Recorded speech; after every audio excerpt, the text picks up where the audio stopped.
Kaamera käib. Okay. Nii, Vaima. All right. Mis olid sel aastal kõige tähtsamad võistlused? Eesti meistrivõistlused ja maailma karikavõit.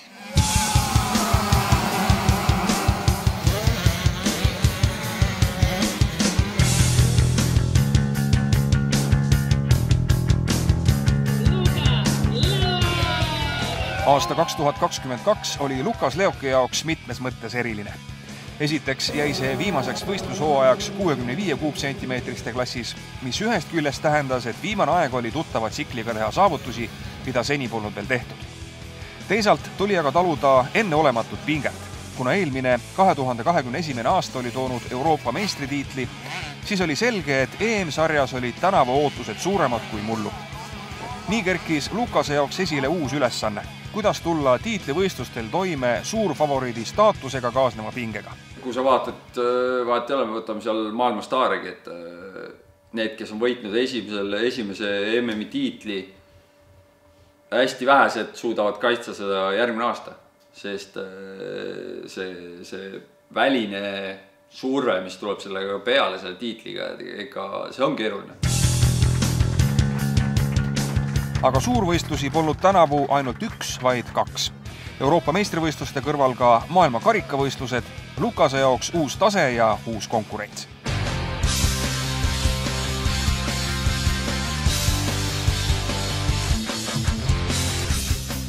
Enne suurvõistlusi tuli vormi lihvida koduses Eestis. Hooaeg algas kestluskrossiga Vilaskis, kus võisteldi Jüri Rautsiku karikale. 40-minutilise sõidu jooksul tuli vahepeal ka tsiklit tankida. Kõik õnnestus ning Lukas võitis Rautsiku karika teist aastat järjest. Motokrossi Eesti meistrivõistluste esimene etapp Karksi-Nuias läks samuti hästi. Avaetapi võit näitas, et talvine ettevalmistus oli läinud asja ette. Olen hästi valmistunud, olen saanud trenni teha ja nüüd esimesel etapil läks päris hästi. Ma olen su sotsiaalmeediast näinud, et lisaks sõidutrennile sa teed ka üldfüüsilist trenni, et millised harjutused sul lemmikud on? No kõhulihased, kätekaverdused, seljalihased, kükid, sellised plank ja lõuatõmbed ja... Ma vaatan, et sa päris palju käid ka jooksmas ja rattaga sõitmas, et kas sulle meeldib joosta? Jaa, et igapäevaselt käin. Kui trennipäev ei ole, siis 20 minutit ja kui trennipäev on, siis 30 minutit. Teine etapp Langel tõi taaskord võidu. Kui stardikurvi jõudiski Lukas teise kolmandana, siis liidripositsioon võideldi kätte juba järgneva mõnekümne meetriga ning esikohal sõites tuldi kindlalt lõpuni. Nii oli seis Eesti meistrivõistlustel erakordselt hea. Etapi võite 2-2 ning noore võidusõitja teekond näis minevat kui mööda iidolite radu. Lukas, kes on see suurim eeskuju motokrossis? Mu isa ja... ma ei teagi, Tanel ja maailmas on ka mingi Jeff Lerlings ja Febre ja... Aga mille poolest nad sulle meeldivad? Sest nad on kiired ja neil on äge sõidustiil. Kõik ei saa paraku minna ülesmäge. Eesti meistrivõistluste kolmas etapp Pärnus sõideti porisel rajal, mis teatavasti sõitjatele kõige suuremat enesekindlust ei anna. Libedal rajal tuligi üle elada kukkumine ning kaotatud positsiooni oli raske tagasi võidelda, sest rajal oli tekkinud ainult üks sõidetav soon. Nii võeti Pärnust teise koha punkti. Lai sõidusoon oli nagu ainult ühest kohast sai ja mööda väga ei saanud sõita ja siis alguses Odolis sai Astonist mööda ja siis ma ei saanud nii kiiresti Astonist mööda ja siis ta sai eest ära minna ja siis ma sain ka Astonist mööda ja ta oligi täna natuke kiirem, et tal olid sõidutehnika oli täna parem ja täna ei olnud lihtsalt minu päev. Eestikate 4. etapp peeti Tihemetsas. Ennevate etappidega teenitud punktid andsid meistritiitli heitluses juba nii suure edumaa, et tiitlivõiduks piisanuks ühest õnnestunud sõidust. Nii ka läks. 65 esimeses sõidus teenis Lukas kindla esikoha, boksi saabus ta juba värske Eesti meistrina.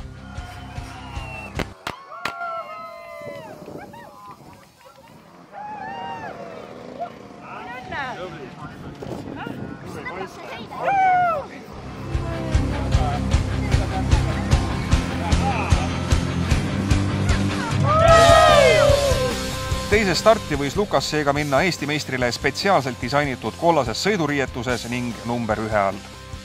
Pingevaba sõit ei tähendanud aga kiiruses mingitki allahindlust ning seegi kord jäid konkurendid kaugele selja taha. Kuigi pealtnäha paistis kõik olema parimas korras, polnud Lukas finišisse jõudes just rõõmsaimas tujus. Tehnikasport tähendab sõitja ja tsikli parimat koostööd, kuid tihemetsas kippus tehnika pool pisut tõrkuma. Täna läks päris hästi, aga tsikliga oli probleem, et tsikkel kuidagi venis, et nagu ei võtnud õiget hoogu sisse. No kas isa tegi siis paar parandust ja siis läks tsikkel paremaks? Ta proovis teiseks sõiduks, aga teiseks sõidus läks veel hullemaks. Mis siis sai? Siis ju teist sõitu ju päris pikalt juhtisid. Ja, aga nagu tsikkel läks järjest hullemaks ja... Aga sa ise olid siis rohkem tubli, jah? Ja, aga sirgeid väga hästi sõita ei saanud, aga kurveid sai. Eestis sa peaaegu, et kõik sõidud võitsid ära, üks, kus oli see libe rada ja käisid korra seal külili, läks natukene näpust ära, aga on sul üldse Eestis põnev sõita ka selles mõttes? Eestis on jah tegelikult väga äge sõita, et siin on mul Eesti sõbrad ja saame sõituda vahel natukene nendega mängida ja midagi teha. Ja sõita on ka nendega äge, et vahepeal nad on vahepeal on nad päris kiired ja vahepeal need ei ole nii väga kiired. No kuidas te selliseid suuri võite üldse tähistate perega? Väga ei tähistagi. Olen kuulnud, et Lukas pidi käitumiselt olema väga sinu moodi, kui sa olid noorena. Kuidas sa ise seda kommenteerid? Kas sa näed neid ühiseid jooni? No mingil määral küll, jah. Aga eks tal on oma karakter ja tal ikkagi silm põleb ja särab samal ajal, et ta tahab võita, ta tahab olla kõigist parim ja kui ta ebaõnnestub, siis on suur kisa, aga ei, vahva. Aga teeme kohe kiire katse, kui sarnased isa ja poeg ehk Aigar ja Lukas tegelikult on. Küsime mõlemalt 5 ühesugust küsimust ja vaatame, millised tulevad vastused. Nii, hakkame pihta. Lemmikvärv? Must. Minu lemmikvärv on valge, sellepärast, et ma sõidan Husqvarnaga. Mul on kõik asjad praktiliselt mustad, et see läheb igale poole. Soovib iga asjaga. Lemmiksöök? Lemmiksöök. Ma ei teagi, ma arvan, et... Ma ei tea, Lukas võib-olla ütles, et pelmeenidega. Mu lemmiksöök on pasta. Mul on võib-olla... Ma ei tea, Big Mac. McDonald's. Mis on su lemmiknumber? 1. 111. Lemmikrada? Tihemetsa. Karksi-Nuia. Kes su lemmiksõitja on? Mu lemmiksõitja on Kaide Wolf. Stefan Järts. Ja Lukas Leok.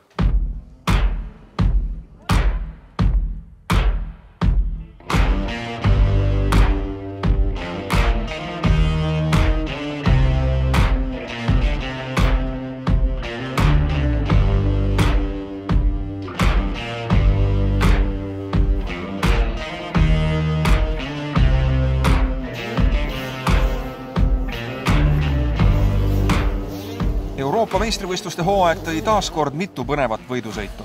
Nagu ikka tuli selgi korral finaalvõistlusele pääsemiseks läbida eelsõel Euroopa kirderegiooni sõitudes, kus edasipääsuks tuli jõuda 10 parema sekka. Esimene võistlus peeti Pärnus ning kindel võit andis enesekindlust ees ootavateks välismaisteks etappideks.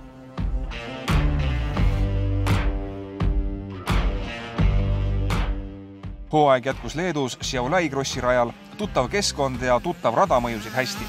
Lukas jättis konkurendid selja taha mõlemas sõidus ning teenis kindla etapivõidu. Järgmine etapp toimus Poolas, kus sõiduvõidud võeti Gdanski rajal.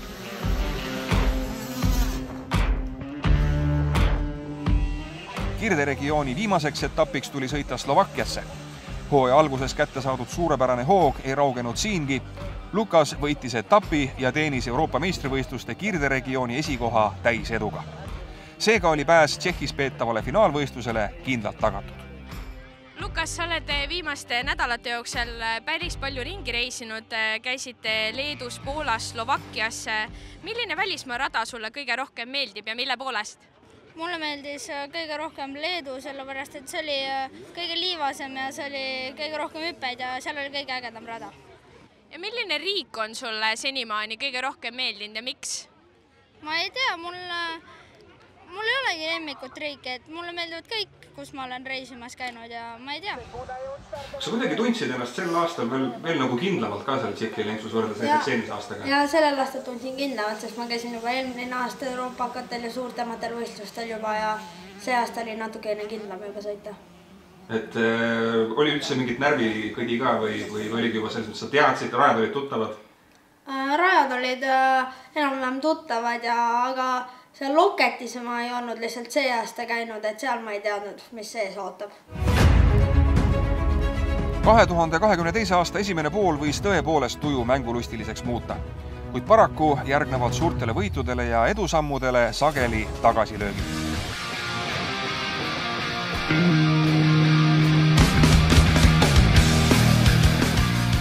Euroopa meistrivõistluste finaalvõistlus Tšehhis kuulsal Loketi Krossi rajal andis Lukasele väärt õppetunde. Et mitte sündmustest ette rutata, tuleks mainida, et nädalavahetus algas paljulubavalt. Valitseva Euroopa meistrina näitas Lukas kiireimat ringiaega kvalifikatsioonis, mis lubas tal esimesena valida koha stardipuu taga. Esimese võidusõidu start oli käes, stardipuu langes ja järsku hakkas kõik minema valesti. Stardis läks natuke juba nihu, siis ma olin põhimõtteliselt kõige viimane, et sirge peale ei saanud käike ilusti tõmmata ja start tuli ka halvasti ja siis pidin ennast ette sõitma. Ebaõnnestunud stardid olid sel hooajal tegelikult probleem, millega pisteti rinda küllaltki palju.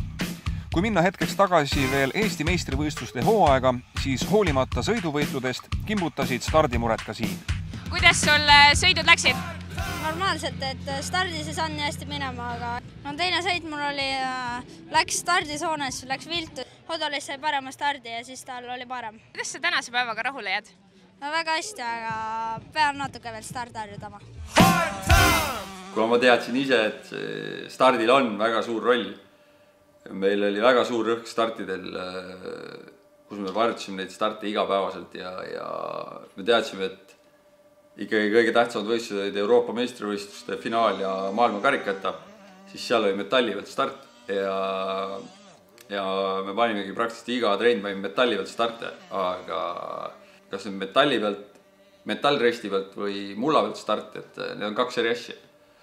Ja siis, kui lõpuks üks hetk ma ära tabasin selle, et ta ei oskagi sealt mulla pealt enam startida, kuna me oleme ainult rõhku pannud metalli pealt startimisele, siis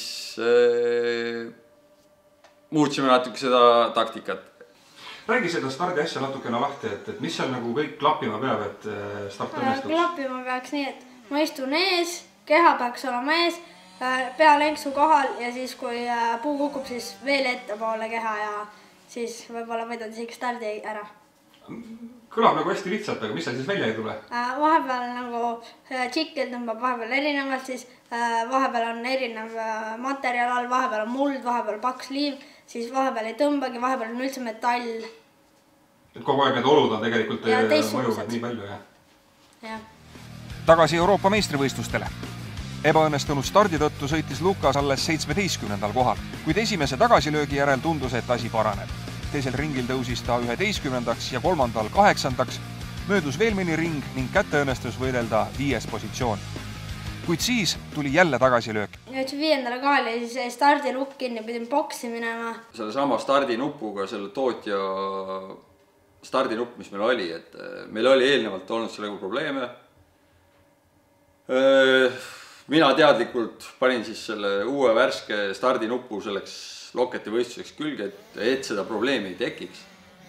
Aga näed ikka tekkis, et tagantjärgi tarkus on see, et võib-olla oleks pidanud nii kui esimene kord see stardi abi probleem juhtus aasta algul, oleks võinud firmat vahetada. Mis see stardilukk teeb? No, et see amort jääb alla ja amort ei saa liikuda ja see lihtsalt nagu põnksib seal peal, nagu ei olekski amorte, nagu autoga sõidaks või ma ei tea. No sel hetkel oligi, siis Martin oli valmis, tõmbas lihtsalt selle plasmasti, kus nüüd see stardiabi küljes on, selle tõmbas ära ja siis ta jätkas oma sõitu. Kuigi boksis tegutseti kiirelt, oli väärtuslikku aega möödunud ikkagi nii palju, et Lukas pidi esimeses sõidus leppima 10. kohaga. Pole mingit kahtlust, et pettumus oli suur, sest 10. koht polnud kindlasti see tulemus, mida Euroopa meistrivõistlustelt oodati. Samas polnud kõik veel otsustatud, sest üks sõit ootas ees. See toimus järgmisel päeval ning enne seda tuli üle elada üks närviline öö. Või kas see ikka oli nii närviline?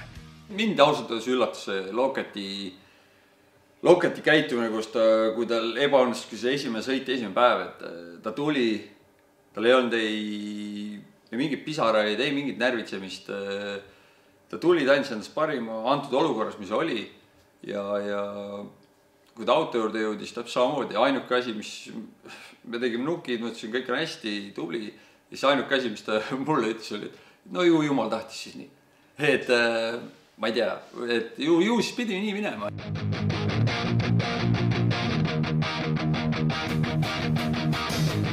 Uus päev andis uue võimaluse oma positsiooni parandamiseks. Nagu öeldakse, päevad pole vennad ning Loketi-rajal toimunud sündmuste põhjal tuleb õnne tänada, et nad seda pole. Kui laupäev läks täiega aia taha, siis pühapäeval õnnestusid asjad paremini.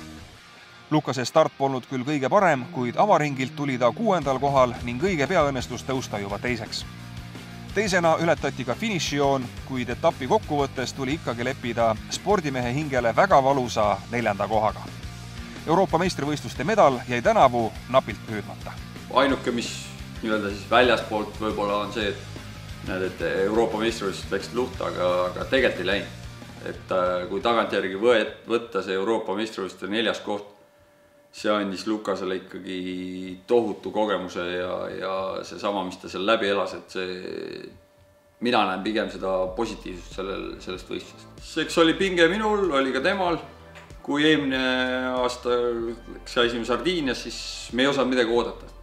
Kui see aasta läksime, siis eks tal oli see märklaud oli selja peal juba reedest saati teiste konkurentide poolt. Ja eks temal endal oli ka närvipinge suht suur või see pigem pinge just, et kui meie tiimi poolt ei olnud mingeid kohustusi temale, siis kuna ta ise tahab nii hullult võita ja siis ta pani endale ise need pinged peale, et kui see oligi just esimene start oli laupäeval, teine start oli pühapäeval, siis sellist Lukast, kes sõitis laupäeval, ma ei teagi, kuna ma viimati nägin. Et no näha oli, ta võis ütelda, et ta ei olnud küll pinges, aga ikkagi see väline pinge jõudis temani.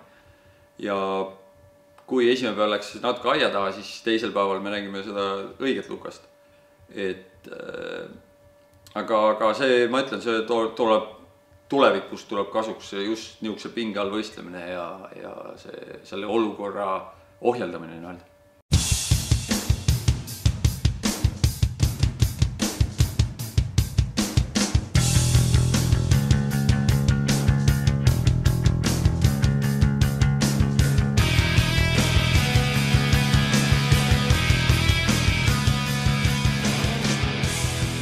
Tiitlivõistluste aasta siiski jätkus. Pärast Euroopa meistrivõistlusi ootasid ees maailmakarikavõistlused, mis sel korral peeti Soomes Vantaa rajal. Maailmatasemel konkurents oli muljetavaldav. Kohale oli tulnud 182 võidusõitjat 26 riigist. Tuttavate Euroopa sõitjate kõrval tuli esmakordselt konkureerida ka teiste mandrite parimate krossipoistega. On ju tugevaid sõitjaid tulnud alati Ameerikast ning 2 eelneval aastal parima tiimina esinenud Itaalia kõrval oli USA meeskond tulnud kohale kindlate võidumõtetega. Hi, we're Team USA. I'm Jeff Cernick, the team manager. And how we chose these riders here is these are some of the top riders in the USA that have competed at the Loretta Lynn National and the other major events in the United States. And what an honor it is to be here in Finland. And we're having a great time. And what a fantastic facility. And once again, it's an honor to be a part of the FIM Junior World Championships.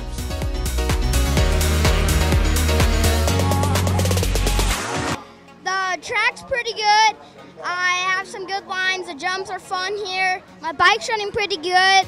I just want to go out there and do my best and try to win. The last 2 editions was won by Team Italy. How strong they feel this year? Actually, we feel like strong like the past 2 editions, so I think we got a good team also this year. All of them are performing good, and we put a lot of effort for the preparation of this event, because for us it's one of the most important events of the year, and we like a lot. As you said, we won the last 2 editions, so we could not leave it like easy life to everybody, so we will fight for sure till the end to keep this highest step of the podium.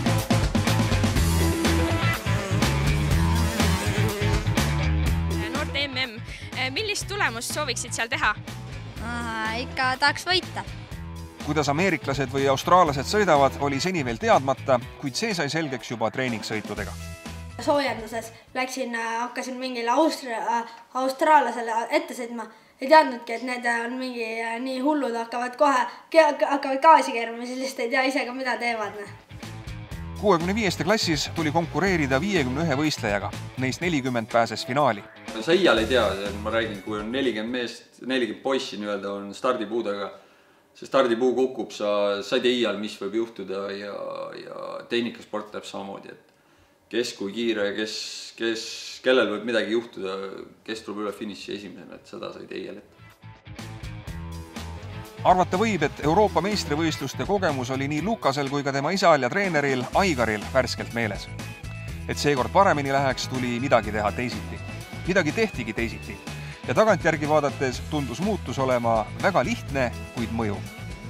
Tavaliselt ütles stardi kohta kogu aeg, et tee seda, ma ei saa mitte midagi aru, MM-il ta ei ütelnud mitte midagi. Isa peaks lihtsalt vahepeal vait olema, et... Esimene start õnnestus hästi, stardijärgselt sai Lukas enda kätte teise positsiooni.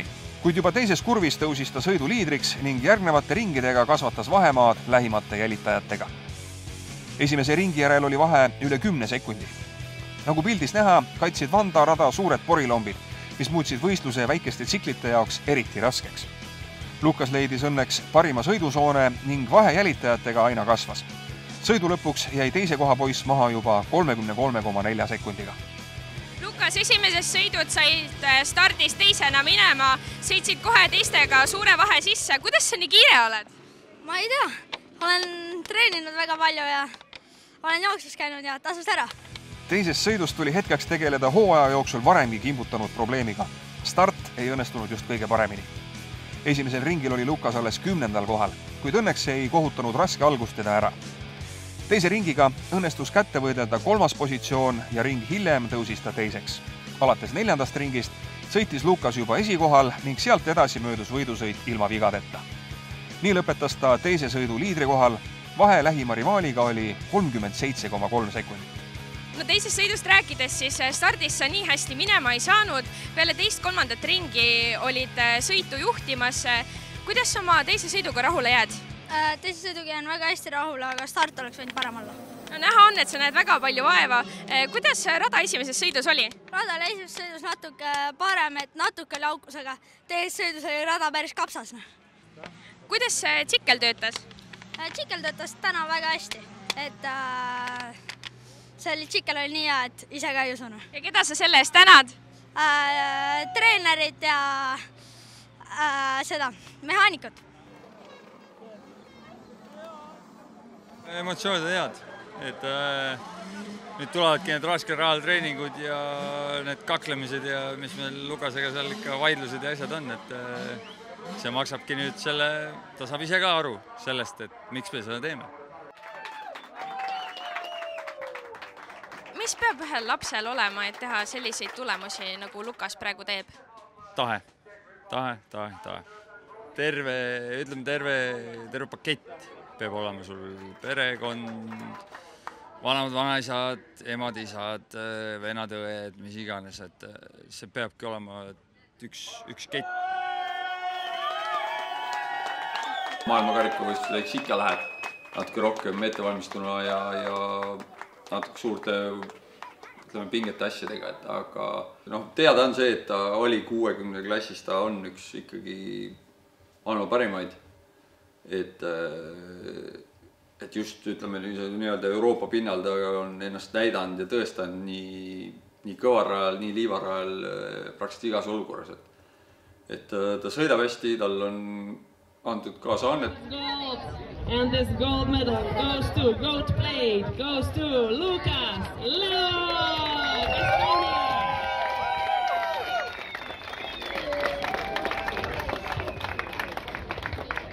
Estonia!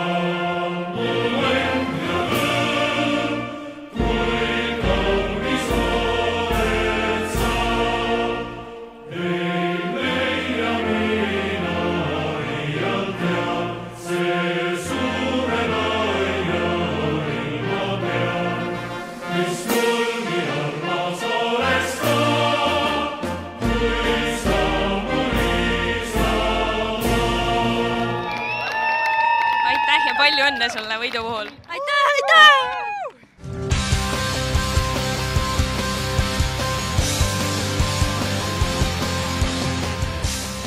Karjääri viimase võistluse 65. klassis tegi Lukas septembri lõpus Pikametsal. Järjekordne esikoht tõi ühtlasi ka Eesti noorte karikavõistluste sarja võidu. See oli juba 3. noorte karikavõit 65. klassis. Ees ootas üleminek 85. klassi, kuid enne seda tuli täita veel mõned maailmakarikavõiduga kaasnevad kohustused ja privileegid.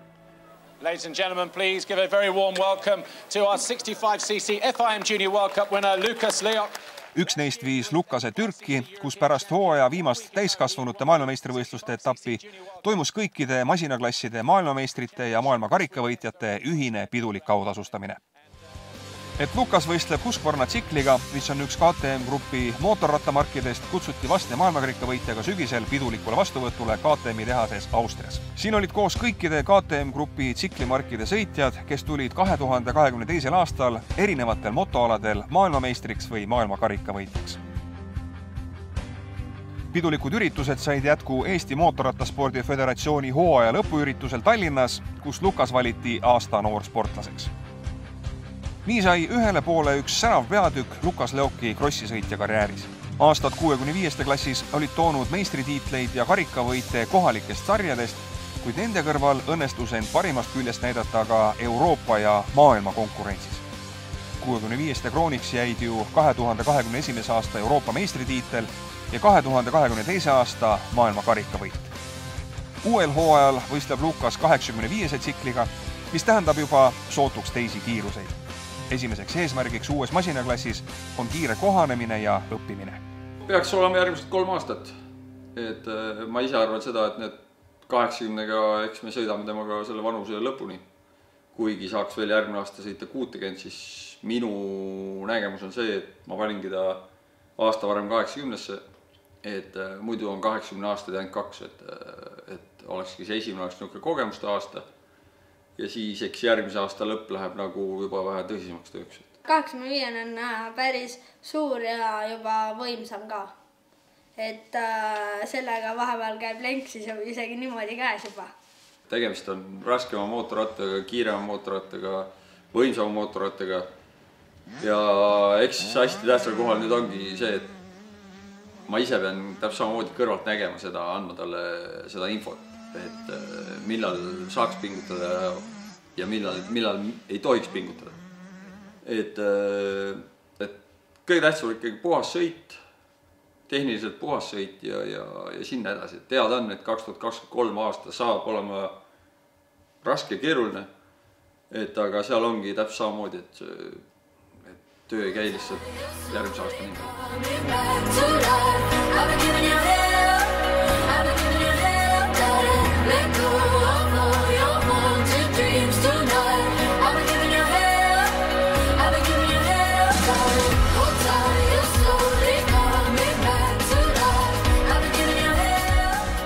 Kas sulle meeldivad pigem hüpped või kurvid ja miks? Ma ei tea, mulle meeldib mõlemad, aga mulle meeldib hüpetes läheb.